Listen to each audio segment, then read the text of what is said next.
भागवत की कथा में कौन सा गुण है? बोले यद गत्वा नंद्रवंतन्ते तद धाम प्रमम मम, जहां से हमें लौटकर आना ही नहीं पड़ेगा। निरंतर देखिए, तुलसीदास जी सदा अमर है, व्यास जी, मीराबाई, कबीरदास जी, रंती देव जी, रेदास जी, कभी मर सकता है? जहां हमें लौटकर आना ही ना पड़ेगा, हम निरंतर भगवान के पास रहेंगे। देखिए, जीवन में आप सोचोगे कि ईर्षा केवल एक व्यक्ति विशेष में होता है, नहीं, कभी कभी ईर्षा देवताओं के अंदर भी हो जाते हैं। सब भी चाहते हैं कि हमें सम्मान मिले। उन देवता ने भी जब महाराज परीक्षित को आदरणीय श्रीमान सुखदेव जी ने भागवत कथा श्रवण कराने लगे तो देवता घबरा कर ब्रह्मा जी के पास गए और ब्रह्मा जी ने भागवत की परीक्षा ली।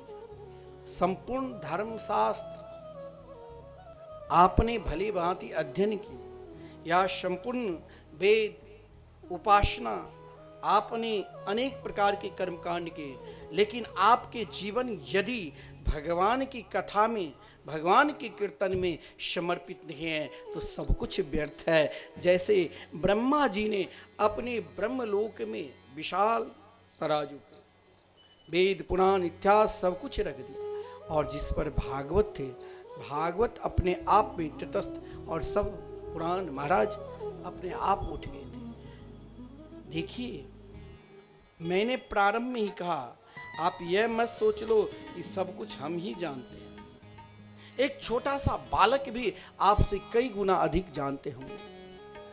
वैसे ब्रह्मा जी ने सर्वप्रथम भगवान नारायण से ही नाम की महिमा यानी भागवत को प्राप्त किया था। लेकिन कहा गया है, जीवन में अगर जीवन को सुगम सरलता की ओर ले जाना है तो किसी महापुरुष को निरंतर अपना अभिभावक मानो। जैसे घर परिवार में लड़के बच्चे आजकल माता पिता की बात क्यों नहीं मानते हैं? उसे लगता है कि हम इससे अधिक सक्षम हो गए हैं, और जब ये भाव उसके अंदर आ जाता है कि हम उससे अधिक सक्षम हो गए हैं, हम इससे बड़े पद को प्राप्त कर लिए, प्रतिष्ठा को प्राप्त कर लिए, अब मेरे कारण ही मेरे माता पिता को यश बढ़ा है, समझ लेना इसका दुर्दिन आ चुके हैं। वही तो अज्ञानी है।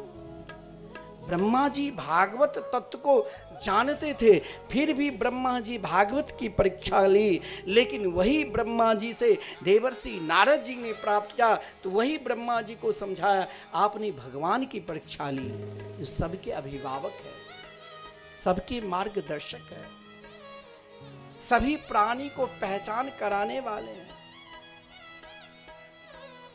अगर आप भी चाहते हो कि मेरे अज्ञान दूर हो तो जाओ भागवत के शरण में। देखिए, देवर्षि नारद जी, एक संत का एक उद्देश्य रहता है। संत ने जिस दिन वैराग दीक्षा को प्राप्त कर लेते हैं, मान लो उसने भगवान को प्राप्त कर लिया, फिर भी आपके पास आएंगे मांगने के लिए, याचना करने के लिए, अपना लिए नहीं, समाज के लिए, राष्ट्र के लिए। अरे मठ मंदिर नहीं बनेगा तो एक समय ऐसा भी आएगा। आजकल देखिए, समाज को जाति में, धर्म में बांटकर अलग कर रहा है। यह भी एक विधर्मी का ही दिखाए गए मार्ग है, समाज को बांट रहा है। और वो समय आएगा हम स्वयं को, अपने आप को पहचान भी भूल जाएंगे। पहचान जब भूल जाएंगे तो आपके पूर्वज, आपके घर और परिवार के लोग कहीं कोई मंदिर में एक ईंट का भी दान दिए होंगे तो आपका पहचान बना रहेगा। 500 वर्षों के बाद एक पहचान बना कि यही राम लला की मंदिर है और यही हमारे राम जी विराजमान थे। तो आज पुनः भव्य मंदिर में हमारे राम लला स्थापित है। तो यह भी एक पहचान है। ऐसा विद्या आ रहे हैं जो हमारे धर्म को भुला देंगे, हमारे पहचान को मिटाने के लिए अनेक दुर्दांत बैठे हुए हैं, समाज को बांटने के लिए, जाति में बांटने के लिए, अलग करने के लिए। लेकिन 100 वर्ष के बाद, 200 वर्ष के बाद ऐसे महापुरुष भी आएंगे जो पुनः इस सनातन धर्म जो 100 वर्ष तक पीछे हो चुके हैं उसे फिर आगे बढ़ाकर आपको ये पहचान करा देंगे कि आप सब एक है, सब सनातन धर्मावलंबी है। और यही पहचान तो भागवत कराते हैं। भागवत एक पहचान करा देंगे। भागवत पहचान करा के क्या कर देंगे, तो जिस दिन आपको ये पहचान हो जाएगा कि हम भगवान के हैं और भगवान हमारे हैं, उसी दिन भागवत आपको भगवान के गोद में बिठा दे। बोल कृष्ण कन्हैया लाल की जय हो। भागवत जब आपको भगवान के गोद में बिठा देंगे तो फिर क्या आनंद मिलेगा। यही आनंद के लिए तो संत लोग खोजते हैं कि कहाँ प्राणी मात्र के आनंद मिले, तो संत को ही खोजेंगे। एक बार देवर्षि नारद जी महाराज, सबके हृदय में भगवान है। हम सब जानते हैं कि भाई, चाहे हम कहते हैं आत्मा को कष्ट देने, लेकिन आत्मा तो सबसे परे हैं, फिर भी हम अज्ञान अवस्था में बोलते हैं कि आत्मा के कष्ट ना दो। लेकिन यही आत्मा ही परमात्मा है, परमात्मा को कोई कष्ट नहीं होता है। हम पहचान भूल गए हैं, हम शरीर को ही आत्मा मानने लगे, और यही पहचान संत कराते हैं। देवर्षि नारद जी ने पहचान कराने के लिए संत को खोजा, और संत को खोजते खोजते बद्रिका आश्रम में गए, और बद्रिका आश्रम में शनकादिक से जब मिलन हुआ तो शनकादिक ने कहा, क्या आप भी अपना पहचान भूल गए हो? पहचान हम भूल जाते हैं, आप अपना पहचान भूल गए हो। जरा आप अपने आप को पहचानो, आप कौन है। आप तो भगवान के प्रिय हैं, फिर भी आप उदास, और आपकी उदासी तो आज ऐसे लग रहा है जैसे, कैसे कहा, कथम ब्रह्मण दीन मुख कुत चिंता तुरो भवा त्वरितं गम्यते कुत्र कुतश्चागमनं तव। पहचान को पहचान कराने वाले कौन हैं? जो उनको पहचान गए हैं, परमात्मा को पहचान गए हैं। और जब हम परमात्मा को पहचान गए हैं तो फिर हमें दुखी होने का कारण कहाँ छुपा है? ये संत ही संत को बताया। शनकादिक ने कहा, 4 भय जो निरंतर भगवत भजन में लगे हुए थे, निम्मार्थ संप्रदाय के आचार्य, प्रथम आचार्य शनकादिक ने कहा, हे ब्रह्मन देव, कथम ब्रह्मन दीन मुखा। उदासी का कारण तो व्यक्ति को अपने अंदर ढूंढना चाहिए। हम क्यों सब कुछ रहते हुए भी उदास है? उदासी के एक कारण होता है मन में विचलित होना। कुतः चिंतातुर, मन विचलित होने लग जाए, मन भागने लग जाए इधर उधर, तो अंदर हम निरंतर चिंतातुर किसी न किसी भाव से रहते हैं, किसी चीज की प्राप्ति के लिए, और उन प्राप्ति की उद्यम क्या सफलता नहीं मिली तब भी चिंता में हम व्याकुलता के लिए इधर उधर भागते हैं। कहीं तांत्रिक के पास जाते हैं, कहीं अनेक प्रकार की साधना में लग जाते हैं, और तब भी अगर नहीं होता तो हम और विचलित हो जाते हैं। तो पूछा, त्वरितम गम्यते कुत्र। अभी तक आप कहाँ से विचलित होकर आए हैं? तो अपना कारण तो बताओ। किसी के धन एका बहुत बड़े धनवान है और एकाएक धन नष्ट हो जाए तो वो जैसे विचलित, वही विचलित है। मुझे तो लगता है कि आपने सारा प्रयास कर लिया है। देवर्षि नारद जी जान गए कि वाकई में हम ऐसे महापुरुष के निकट आए जो हमें पहचान लिया। हम तो पहचान चुके हैं, लेकिन हमें जगत को पहचान कराना है, और जरूर ऐसे महापुरुष जगत को परमात्मा से पहचान करा देंगे। अपने आप को पहचानो। अपने आप को समझो। हमें स्वयं अपना स्वार्थ नहीं देखना चाहिए। जो हमें 5 किलो चावल नहीं मिलता है, या हमें 2-4 हजार रुपया नहीं मिलता है, या सड़क नहीं बना है, हमें पहचानना है कि हमारे राष्ट्र को, हमारे धर्म को, हमारे सनातन धर्म को कौन आगे बढ़ा रहा है।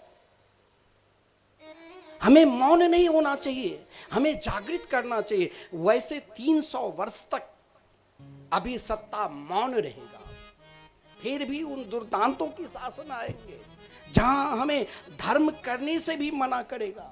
हमें मौन होकर भी कभी कभी मौन रहकर कि व्यक्ति को गड्ढे में गिरा देता है। हमें ऐसा मौन नहीं रहना चाहिए। हमें अपने आप में उत्साह लाना चाहिए, जो हमारे देश के लिए, जो हमारे धर्म के लिए, जो हमारे धर्म को, हमारे देश को, हमारे राष्ट्र को निरंतर आगे बढ़ाते हैं, उसे हमें भी आगे निरंतर बढ़ाना है। हमें अपना स्वार्थ निजी नहीं देखना चाहिए। और यही कार्य एक संत के हैं, और यही कार्य देकर देवर्षि नारद जी से शनकादिक ने पूछा, लगता है आपने अपना प्रयास किया, फिर भी आप दुखी है। जरा सा आप अपने दुख का कारण बताओ ना। आप चाहोगे कि हम घर छोड़कर किसी तीर्थ में चले जाए तो हम सुखी हो जाएंगे? नहीं हो सकते।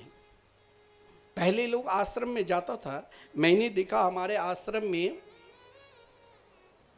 25-30 साल पूर्व एक टाइम भोजन बनता था। वो भी हम लोग जब दिन में, शाम में 1-2 रोटी मिला नहीं मिला, जो पहले गया मिला, नहीं तो कुछ नहीं। अब आज ऐसी भी व्यवस्था है, जो भी जाए उनको एसी रूम चाहिए, नहीं तो नहीं रहेंगे, नाराज हो जाएंगे। नहीं भाई, हमें मन ही नहीं लगेगा, मैं कैसे रहूं? आप चाहोगे कि तीर्थ स्थान में भी हमें वही व्यवस्था चाहिए। हम भी कहीं जाते सोते बढ़िया सुंदर व्यवस्था हो। आप चाहोगे कि तीर्थ में रह करिए हम कहीं भगवान को प्राप्त कर ले, यह भी नितांत असंभव है। भगवान को प्राप्त तो आप घर परिवार में भी न कर सकते हो। कब? जब आप स्वयं कहोगे, आत्मबल पर विश्वास रहेगा कि हम आत्मबल, यानी आत्मबल ही परमात्मा का बल है, और परमात्मा पर विश्वास रहेगा तो आप घर में भी प्राप्त कर सकते हो। देवर्षि नारद जी ने कहा, मैंने चारों स्थान को ढूंढा, लेकिन मुझे एक स्थान ऐसा भी संसार में लगा जहां निरंतर, देखिए, जिस घर में निरंतर हरि नाम संकीर्तन हो, जिस घर में एक भी व्यक्ति अगर भगवान के नाम जाप करने लग जाए, मान लेना ये घर ही नहीं है, ये एक धाम, एक वृंदावन हो गए, एक ही अयोध्या हो गए। वो घर में कभी अशांति, अमंगल नहीं हो सकता है। कहा मैंने पुष्कर, प्रयाग, काशी, गोदावरी, अनेक तीर्थों का वर्णन है। कहा तीर्थ में जाकर भी मुझे शांति नहीं मिली। आज भी तीर्थों में बड़े बड़े बिल्डर सुंदर सुंदर 5 स्टार होटल बना दिया। तीर्थों के सरू वृक्ष को काटकर बड़े बड़े महल बन गए। तीर्थों में भी बदमाश, विधर्मी अधिक रहने लग गया। तीर्थ के भी महात्म मानो कम होने लग गया। लेकिन उन तीर्थ में एक विशेषता है, तीर्थ से भी श्रेष्ठ उन तीर्थ में कोई नाम जापक महात्मा अगर विचरण करने लग जाए और उन महात्मा को दर्शन मिल जाए तो मान लेना हम स्वयं तीर्थ हो गए, तीर्थ के समान हम हो गए। मैंने तीर्थों में भी गया, अरे मैंने उन गृहस्थों में भी देखा, आपस में गृहस्थ में भी प्रेम भावनी, माता पिता की सेवा से दूर, स्वयं कलह में ही।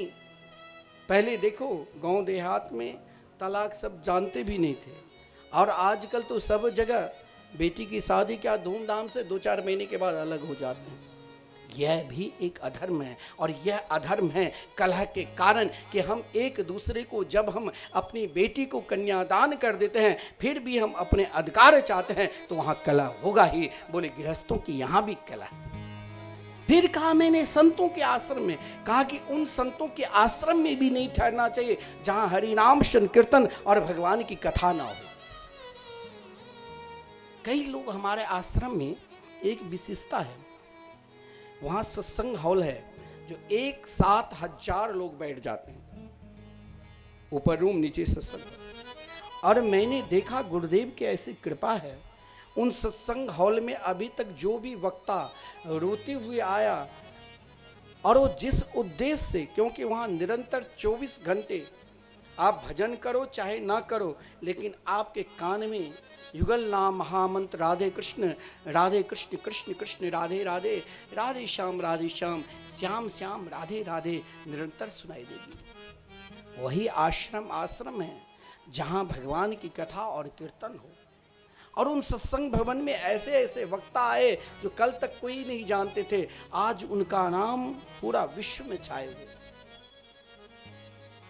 मैं जब कोई कथा करने के लिए आता, मैं वही कहता हूँ कि आप भगवान के नाम संकीर्तन में विश्वास रखो, और यहाँ जो साधु संत संकीर्तन करने वाले, इनकी भोजन सेवा करो, देख लो चमत्कार। और ऐसे ऐसे वक्ता आज विश्व में नाम कर रहे हैं, क्योंकि वहाँ निरंतर संकीर्तन है। कहा गया है जिस आश्रम में भगवान के नाम संकीर्तन ना हो, सत्संग ना हो, वहां भी नहीं जाना चाहिए, क्योंकि वो भी एक कलह के कारण है। देवर्षि नारद जी ने कहा, मैंने तीर्थों में भी गया, गृहस्थ की द्वारों पर भी गया, संतों के आश्रमों में भी विचरण किया, लेकिन जहां मैं सोचा प्राणी के हृदय में शांति आनंद क्यों नहीं मिल रहा है, सुख क्यों नहीं मिल रहा है, मेरे हृदय में नहीं माना, तो मैं सोचा कि पृथ्वी लोक पर क्या कहीं सुख नहीं है?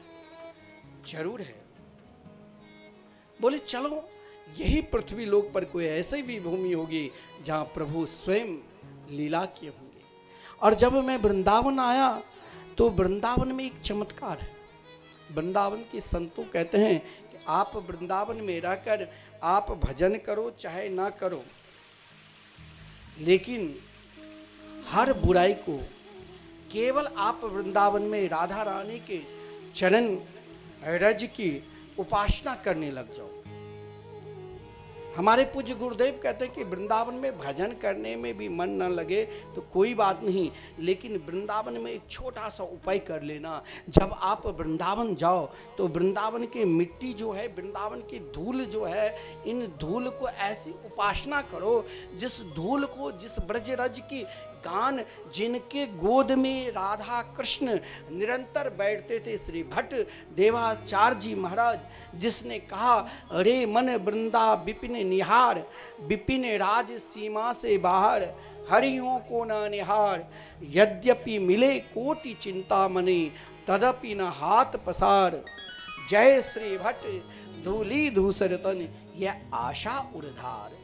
देवर्षि नारद जी ने जब वृंदावन आया तो वृंदावन की धूल, वृंदावन की मिट्टी को यमुना किनारे, यमुना जी की धारा को दर्शन करते हुए उस बालका की कन को देखा, तो वहाँ भी दो रूप में, गौर रूप में, श्याम रूप में देखा, और उस ब्रज में देखा कि राधा रानी की चरण रज है, जो संपूर्ण विगिरी को बनाने की शक्ति है, जो जीवन को एक बार श्री कृष्ण चरणारविंद में समर्पित कर दे। देवर्षि नारद जी ने वीणा बजाते हुए, हरि को गुण गाते हुए, कलयुग के दुस्तर अवगुण को देखता हुआ प्रभु के नाम को गान करते हुए जा रहे हैं।